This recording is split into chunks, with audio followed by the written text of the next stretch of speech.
Today I tell you a story about the birth of a new investigation into the cosmos, which is with gravitational waves.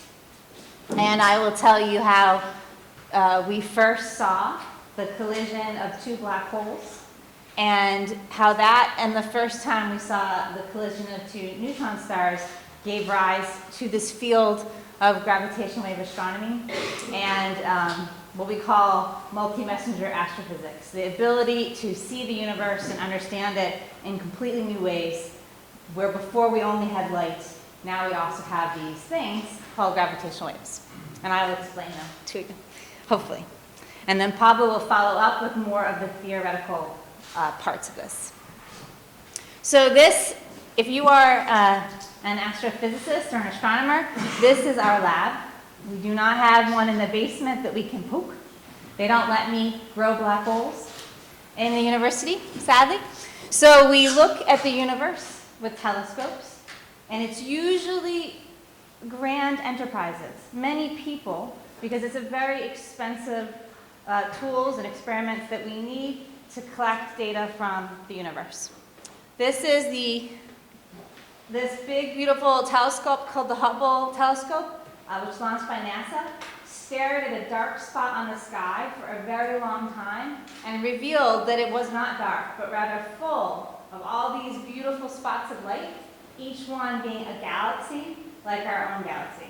So, speaking of not alone, instead, the universe is filled with galaxies like our Milky Way, stars, planets, all sorts of things.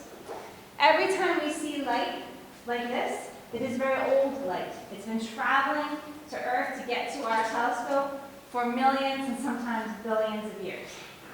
So we are almost taking a snapshot of history, what happened long ago in the universe. So what my work is, and so many people, there's about 1,000 of us in the LIGO Scientific Collaboration and the Virgo Scientific Collaboration, we study this thing called gravitational radiation. So the picture on your left is an image of how space and time jiggle and wiggle because a gravitational wave, something super massive, moved, and it causes a ripple in space and time that propagates to us on Earth, and we measure. On the right is a picture of what matter would look like. These things are so compact, and yet when they move near each other, two stars can rip each other apart, and look at this beautiful image of matter being torn apart. We use both of these types of information to have this new gravitational wave astronomy. So that's what the big deal has been since 2014 when we first, 15 when we first detected gravitational waves. All the fuss has been about a new way to look at the universe. So this is the only equation I put, just for fun. So what are these gravitational waves? Pablo will talk more than I will, because I want to tell you about the experiment that detected them. But it's always Albert Einstein. He wasn't alone in developing this theory, yet he is the one who deserves the credit and understood the ramifications that Newton wasn't right. We can drop a ball, understand gravity here around us. What we experience daily was not the full picture. In fact, it was a very complicated, beautiful picture where space and time are coupled. And let's see. I think most people can understand gravitational waves in the following manner. If I could turn off the sun, would you expect to know, how long would you expect to know the light had been turned off? It takes time for sunlight to reach the Earth. It's about 8 minutes. So if I were jiggling the sun, it would take time for that information to propagate to us. And what carries that information to us about the movement of the sun is gravitational waves. Just like electromagnetic waves carry information about light to us on Earth. It's very similar. Except one is, if you bang a table, you feel the oscillation, and the other is light that you see. So that's what gravitational waves are. They propagate from some big moving object. They hit us here on Earth. It doesn't hurt because it's very weak. And we measure it. So it's acceleration of masses. And this is what Einstein predicted 100 years ago, as Pablo will tell you. And it was weird, and who would believe this stuff? We don't see it in everyday life. But nonetheless, 100 years later, we figured we could actually see what he predicted, and it was as he predicted it so far. Einstein's not wrong yet. So, this is a cartoon of gravitational waves. Sorry, it's still in English. Lo siento. So, two bodies produce gravitational waves. So a single star not moving will not produce gravitational waves. It needs to accelerate. So 2 is perfect. They have a partner. And these two objects are getting closer and closer together because they're giving off energy in these gravitational waves. So it's like two people dancing. And if they dance around each other, they would cause these oscillations in space and time. And they're very, very small and almost undetectable. So the more massive those people are dancing around each other, the more energy they generate in gravitational waves. So if I could make those two boys black holes, they would generate enough gravitational waves for us to detect. This is a little technical, a little scientific, but it's to give you an understanding of how scientists, we think about the things creating gravitational waves. So we have 3 epochs, 3 regimes. When the black holes or stars are far apart, they can be described relatively simply, analytically, experimentally. In the very end, when it's one object and a very, very tiny object, you can describe again pretty simply, analytically, paper and pencil. In the middle, when the 2 black holes or stars are really close together, everything is challenging. You need high-performance computing to solve the equations. And this is the regime we're most interested in, because we had never probed it before. It was too hard to see. And that's the work that Pablo and I do. So why would the United States and Verlago and the Italians and Germans and British, I'm not sure if Spain has their own gravitational wave detector yet, but why would we spend so much money on something so hard to detect? It's a risk, right?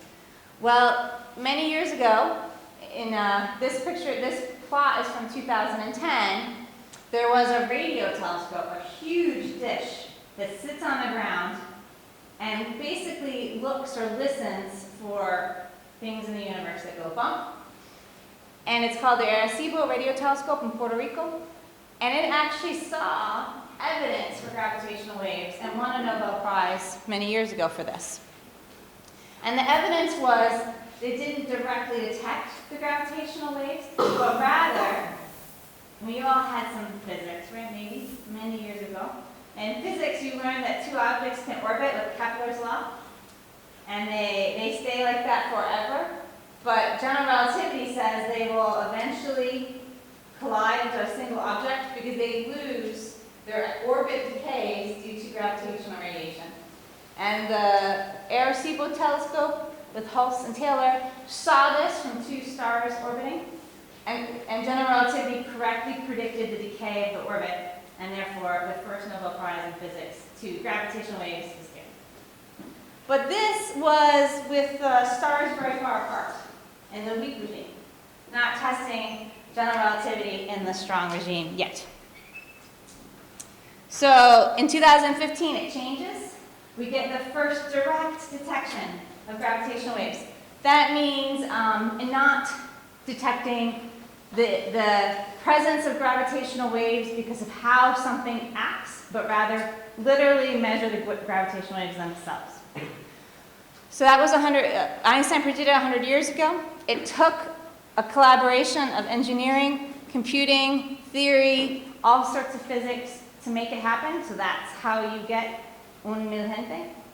And what we're studying now is what's next. When will Einstein be wrong? When will we learn something we did not predict that type of thing. We learn things about the universe all the time. So what are these things? How do you detect them? Basically, LIGO is a very big experiment, and Virgo is exactly the same. So you have a European version, it's better for you.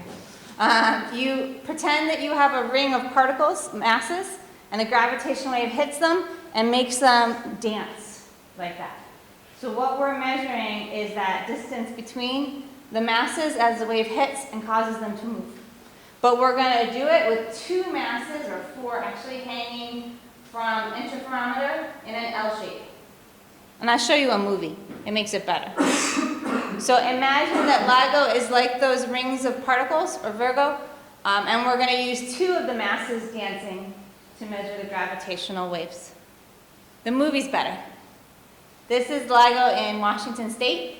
You peel off the vacuum tubes. It's 4-kilometer long vacuum on the two arms with a mirror hanging at the end of each arm. The laser gets split and goes to each arm. If there is no gravitational waves, then the light bounces back from the mirror and combines perfectly, and there's no light at the detector, as there is now. If the distance between the masses change because of a gravitational wave, or anything else, earthquakes, people walking, someone sneezes, then you see light at the detector, and that frequency of the light tells you about what produced the differences in the distance, and the brightness tells you something as well. So there's the information we get, and from that we need to figure out what caused the disturbance. The measurement is smaller than the distance of an atom. We're going inside an atom right now. And this is how much those test masses are moving. So that's what makes it, 100 years later. And why, when two black holes collide, we don't feel it here on Earth. So that's why this is such a challenging experiment. And the problem is, as I said, these detectors, Virgo included, are super sensitive. Every earthquake in China or Japan, it feels everything. So one of the reasons why it's such a big collaboration is you need the people who can build the detector, the people who can isolate signal from noise, people like Pablo and I who theoretically predict Einstein's equations to say what should it look like, and then the astronomers to say it was this black hole doing this. So it's a family, big family. So the United States one, because I know that better, so I'm sorry. They give me money, so I am loyal to LIGO. Sorry. So there's two. So United States is tricky, right? You've all figured that out by now.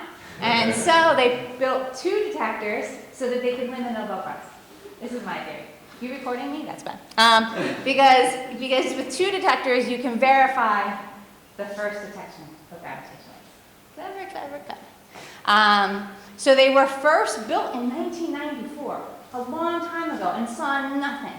So this is one of those examples of taxpayer dollars. Really, we were struggling, because it's very hard to get money. You guys know as well as I do. And so between 2002 and 2010, they upgraded the detector. And then finally, with some more upgrades, we see the first detection. So this is just the list of the 100 institutions in 18 countries. So it's not just, even in LIGO itself, the collaboration includes many other countries. And Virgo and the United States, we all work together. It's one big collaboration. So I better stop this a second so I go slower. So one thing is how hard it is to measure the gravitational wave, and another is to understand where it came from, which is what I do. They don't let me near the detector because I'm klutzy. I don't touch it. So how do we know it was two black holes and not something else? And so this is one of the big questions that we have. And so this is a movie. You can tell which ones are the black holes because they're black. And what this is if you had two black holes orbiting each other, and you had the Milky Way behind them, between us, the black holes are between us and the Milky Way, and what you're seeing is the curvature due to those black holes messing up the light. But this is not how we detect black holes. We detect black holes from their gravitational waves, which in this movie, they're green. They don't have color, but they're green. So as the two black holes are orbiting each other, because they're gravitationally bound, and they form a single black hole at the end, when they're done orbiting, they emit those gravitational waves, which are those ripples in space and time. They propagate through space for a very long time. These events are rare, therefore we have to look very, very far away to see enough of them. It comes to Earth, and this is my favorite part of the movie. Yeah. It wiggles like a bowl of jello, como dice en español, no sé, but like pudding, I don't know. And sorry, it cracks me up every time. So, okay, it was exaggerated because we did not feel, you did not wake up in December 2015 going, ouch, or September. So, but that is what it does if you exaggerate it a billion times. So we're looking for that movement here on the surface of the Earth for the gravitational wave. This is what it looked like. All of that, and it's a scribble, looks like a sine wave. Very fun. Don't worry, just millions of dollars and decades of work for that. But this said it got cut off. 1.4 billion years ago, two black holes collided. Okay, and the ripples, the waves traveled towards us over those billions of years, getting weaker as they come. And then on September 14th, 2015, they interact with the detector, but only for 0.2 seconds. That's how long we have to capture them, and then we're going. So to me, I almost get goosebumps, right? Because it's a hard detection, 10 to the minus 21. That is measuring the width of your hair knowing the width of your hair between here and the closest star. That's how accurate this has to be. And then it's so short. And what you're looking at is, can I do this? I'm going to get fancy for a second. You're looking at, this is noise. These are the two black holes in spiraling. They merge into a single black hole and they decay away, and it's noise again. So I spent decades, ever since I was an undergrad student, studying this theoretically, its binary black holes, and I actually got to see the first detection. I was like, time to retire. Done. Field's over. No, and so it was very exciting because I could tell right away what it was, that it was two black holes. So this is the main discovery page of the very first gravitational wave detection. I was lucky that it was binary black holes because I prefer them to neutron stars, just like that. And you can see here, if you wanted to study it enough, this gray line down here and the red line that you see overimposed, this is our theoretical prediction that Pavel will talk about, on top of what we actually detected. So that's what freaks me out. Humans, we have our flaws. We're not perfect, but we could actually predict what the universe did 1.4 billion years ago incredibly accurately. So I'm impressed by us, that we do some things quite well. So this is what it looks like if I superimpose what I see when I look at this information. So for me, this increase in the sine wave as you go up and down is telling us about these two black holes in spiraling. So that frequency of the light I showed you inside LIGO is increasing. And that means the two black holes are getting closer together from here to here. And then it chirps up to a high peak, and then it rings down and is quiet. And that's forming one black hole, and then that's it. No more information coming out. So we read all that off of this sine wave, this gravitational wave. Another fun fact is, if you look at this plot, this velocity, the speed versus time, this is how fast the black holes are going when they hit each other. So they're moving at a 60% the speed of light. So these are objects about the size of Madrid, orbiting each other at 60% the speed of light. So it's quite the impressive thing happening if you're close to these objects, which we aren't. This is also a very not appropriate, really, slide for you guys, but I think it's a good question. ¿Por qué ahorita? Right? Why now? And we had to, this is a very messy plot over here, this stuff, of actually the detector. So if you look at the data, what does the detector look like? and how sensitive it is. So this is fuzzy, but this number here, 10 to the minus 21, the gravitational wave is barely above that. So the detector has to be really, really quiet for us to hear the gravitational wave. And it took until 2015 for the detector to be quiet enough to see the most massive black holes we could. We didn't even expect those black holes to exist. We got lucky. Nature did produce them, and so we got to detect them earlier than we expected. This very, very ugly picture is showing big swaths of the universe. So how far away around us can we see how many galaxies? And the quieter the detector gets, the more galaxies we will be able to detect. So this is what it looks like now. If you said how many graveyard, I don't know how to translate that either. It's a little bit dark connotation. But this is a picture in blue up here. Blue is all of the black holes we've measured. There's always 3 measurements to each detection, 2 initial black holes, and the third one that is formed at the end. The purple are black holes we detected because they had a star companion. And in yellow are the neutron stars. We only have 1 detection for that so far that we've announced, which is here. So we've seen a lot of these black holes. And this is the mass. This is how heavy they get. You see black holes can get really fat compared to neutron stars. So this is an image of how many we've seen with LIGO. And so you see here that we never saw anything like this before LIGO and Virgo because there were no light. They're not emitting light, therefore no telescope could see them before gravitational waves.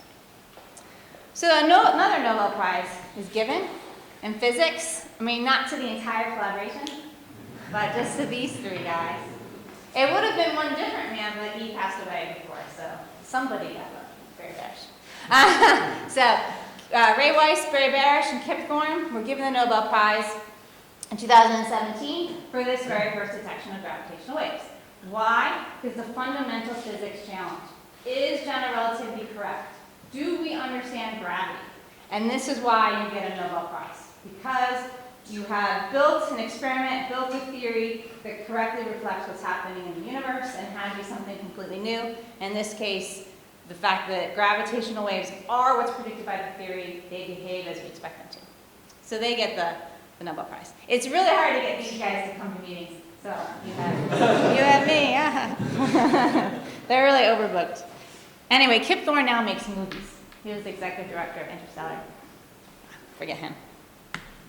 So this is also ridiculous. I'll pretty much skip it. This was just to remind myself that another thing was born, which is these neutron stars, not as compact as a black hole. You can see them with light, which means that it was a picnic for all the electromagnetic telescopes. There were 80 or more telescopes that also found this in addition to gravitational waves. So this was everybody's favorite, except me, because you could actually see the light coming from them and the gravitational waves. So that was a binary neutron star detection in 2017. Virgo didn't see this gravitational wave detection, but because Virgo didn't see it, we knew where it was in the sky better, because it was in Virgo's dark spot. So Virgo now was on in 2017 collecting data. What's fun, in my opinion, as a girl maybe, about the binary neutron stars is we figured out where gold and platinum are coming from. So you never know what you're going to learn in astrophysics. So one of the things we learned in astrophysics that a lot of the gold and platinum and higher metals are actually formed when 2 neutron stars rip each other apart. We knew we're made from stardust. You guys know that, right? We're supernova, remnants, elements get made in the hearts of stars. But we didn't know how many elements and how much of the elements got made during a neutron star collision. So this is one of the fun things that came out from one of the first gravitational wave discoveries.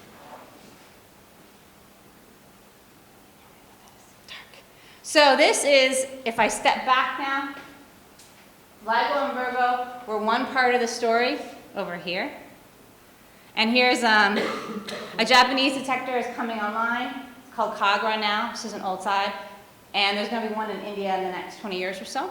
So we're over here where it says milliseconds. So that tells you the type of source you're going to be able to detect. So this is all basically a period or a frequency. So this is when we're at milliseconds or hertz types of frequencies. And as I lower the frequency going to the left in this plot, I change the type of things I can discover. And I also change the type of detector. So we go from ground-based to space-based. And this thing is called LISA. It's a European Space Agency mission. I'm part of it from the NASA side, but NASA is a junior partner. And Spain is part of this. This is to build satellites, 3 satellites orbiting the sun to detect really massive black holes, 1 million times the mass of our sun. Luckily, my work just goes to any mass. I just multiply, so I'm happy. But this one is now mostly ESA. It's mostly you guys. And as we keep going and we get called pulsar timing, we use pulsars. We use other objects in the universe to try to detect gravitational waves. And if you go back far enough, you could actually measure the cosmological pattern. You could start measuring things right after the Big Bang from gravitational waves. So this is the full spectrum of how we'll understand the universe by adding in information provided by gravitational waves. And it goes by the source itself. So the 2 black holes, what mass they are, changes what frequency of gravitational waves they emit, which changes what type of detector you need to measure it. It's kind of technical. This is really technical, but you saw this once from the noise curve. I showed you that like messy thing that I said had to get really quiet for us to detect things. This is what I just showed you, this exact same plot, but now with frequencies here. The amplitude of the gravitational wave is here, and these are all the different detectors we're planning to make to see the full universe. We're in this regime. We're getting towards advanced LIGO today, and then we're going to build LISA in 2030s and launch it. This is already running. We just are measuring pulsars in the sky. So this is sort of the full picture of the future of gravitational waves. This is pretty. You can tell it's not real because it's really pretty. This is the Einstein Telescope is a European mission. I say European and not a country because these things are too expensive for it to be just Spain or just Germany building these things, right? These are European Union projects. So the Einstein Telescope will take LIGO and bury it underground. That's what this image would be. And then it would be able to see a lot of information, 10 to the 5th per year. And the United States has its version of the same thing, basically LIGO underground. This is the mission I told you about, LISA. So this is, again, the European telescope, Einstein Telescope, where you put LIGO underground. You have to put LIGO underground or Virgo because the Earth is not flat, despite what some crazy people think that the Earth is flat. It's not flat, so to get really long arms, you have to bury it. Otherwise, you hit the circumference problem. And this is an image of what LISA will look like. 3 satellites, lasers coming between them. And this would be 2.5 million kilometers. So now you can see really, really, really big black holes merge in the sky. But why do we care? Maybe you don't, maybe we do. Maybe you don't get the goosebumps I did because you haven't done this since you were a little kid. One reason is because we wanted that first detection to prove we understood the theory of gravity. But we want more than that. Some people want to understand all the black holes in the universe. How do they form? How do we get there? How do we get galaxies to form? All these types of questions in astronomy. For me personally, it's about understanding gravity better. When is Einstein going to fail? In physics, we never assume that we're right for the rest of the future of time. We expect to fail at some level. We're looking for hints where to look next. This is one avenue. And also an exciting thing will be when we see something we can't predict. So there should be mysteries in the universe. There typically are when we turn on a new technology. So what will be the thing we can't explain? I mean, that's really fun for a theorist. Get in there and make sort of all sorts of crazy predictions. But we hope to see something we cannot predict, because that means it's something we don't know. We'll learn more from something we don't know than for something we can predict so beautifully. So it's only just begun. This is 100 years later. We're 4 years in, and already we've seen a lot of different events and learned many things. So thank you. I'll stop. Gracias. Nada más.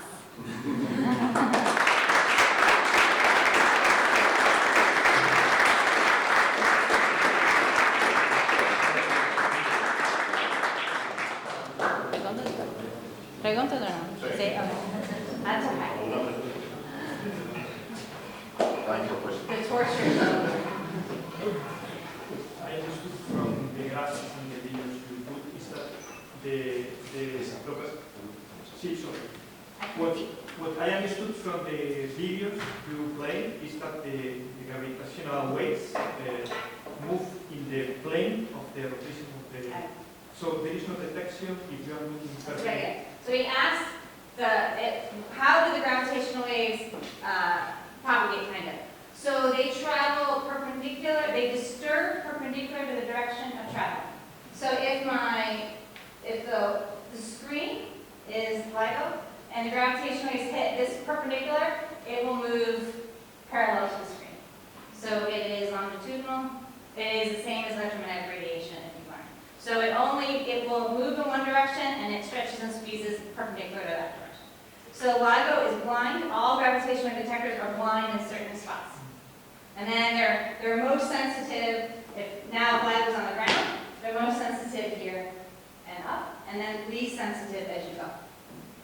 That's why more detectors makes it better, because they're all over the globe, and then you see them.